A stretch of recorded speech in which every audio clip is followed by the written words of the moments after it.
Hello dear students, मैं मानसी आपका स्वागत करती हूँ अपने यूट्यूब चैनल पर। आज से हम बीएससी कंप्यूटर साइंस सेमेस्टर 4 का subject special function and integral transforms करने वाले हैं। पहला टॉपिक कराने वाली हूँ पावर सीरीज़, जो आगे के टॉपिक्स जैसे बीटा, गामा, बेसल फंक्शन समझने के लिए इम्पोर्टेंट है। अगर आप पावर सीरीज़ को अच्छे से समझ जाओगे तो आगे आने वाले टॉपिक्स को आप इजीली कर पाओगे। तो ठीक है, यहीं से मैं आपका स्टार्ट कराती हूँ पावर सीरीज़। ये है हमारा पावर सीरीज़।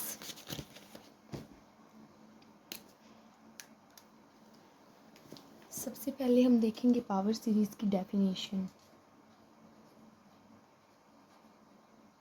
अगर आप डेफिनेशन समझ जाते हैं तो क्वेश्चन भी आप कर पाएंगे। पावर सीरीज़ क्या होता है? ए पावर सीरीज़ इनफाइनाइट सीरीज़ होती है जो किसी फंक्शन को रिप्रेजेंट करती है किसी भी फॉर्म में। जैसे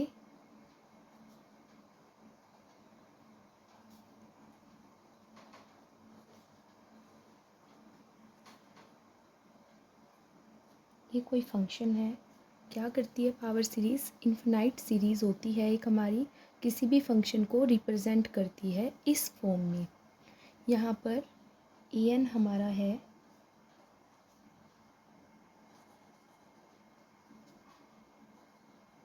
कोफिशिएंट, एक्स है वेरिएबल, और सी हमारा होता है centre of the series.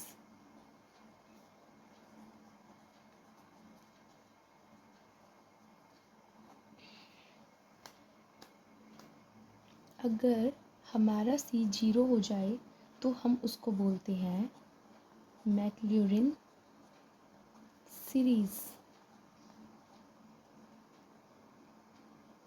Next topic हमारा होने वाला है कन्वर्जेंस ऑफ पावर सीरीज़। ये सिर्फ हमने डेफिनेशन की है, अब हम करेंगे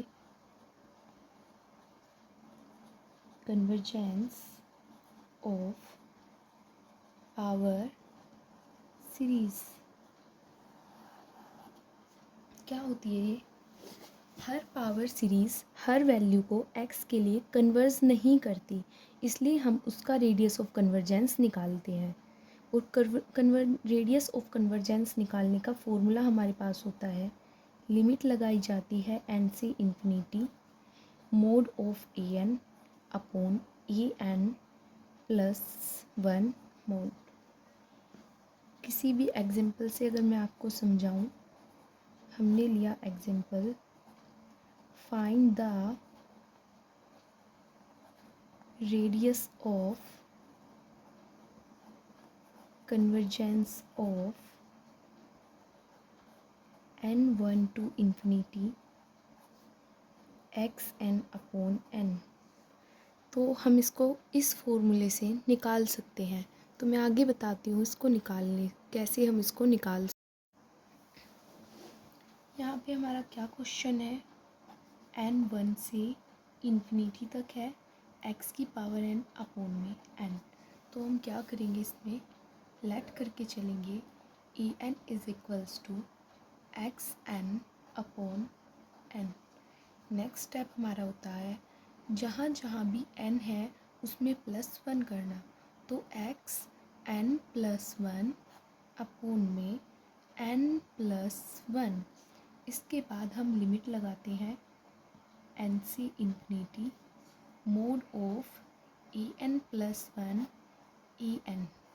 अभी हमने ए एन प्लस 1 की वैल्यू निकाली और ए एन की। हमें क्या करना है, सिर्फ हमें पुट करना है, लिमिट लगाई n से इन्फिनिटी मोड ए एन प्लस की वैल्यू है हमारी एक्स n प्लस 1 और n प्लस 1। इसके बाद अपॉन में ए एन वाली वैल्यू हमारी है एक्स एन अपॉन एन। अब हम इसको थोड़ा सिंप्लीफाई करके लिखेंगे, लिमिट लगाई n से infinity mod of x n plus 1 n plus 1 into reciprocal करूँगी तो n ऊपर जाएगा, x की पावर n नीचे। अब यहाँ से अगर कुछ कैंसिल होता है तो कैंसिल कर लेंगे, अदरवाइज़ हम क्या करेंगे, हमें पता है अगर बेस सेम हो तो पावर ऐड होती है, तो हम इसको अलग अलग कर सकते हैं। कैसे? लिमिट लगाई n पे इन्फिनिटी, x की पावर n इंटू x की पावर 1। अब अगर मैं देखूँ तो बेस सेम है, पावर ऐड करूँगी तो हमारा ये दोबारा से यही बन के आ जाएगा। नीचे हमारा n+1 इंटू n x की पावर n, x की पावर n से हमारा ये कैंसिल, हमारा क्या बचता है x into n upon n+1। तो हम लिखेंगे limit n to infinity x n upon n+1।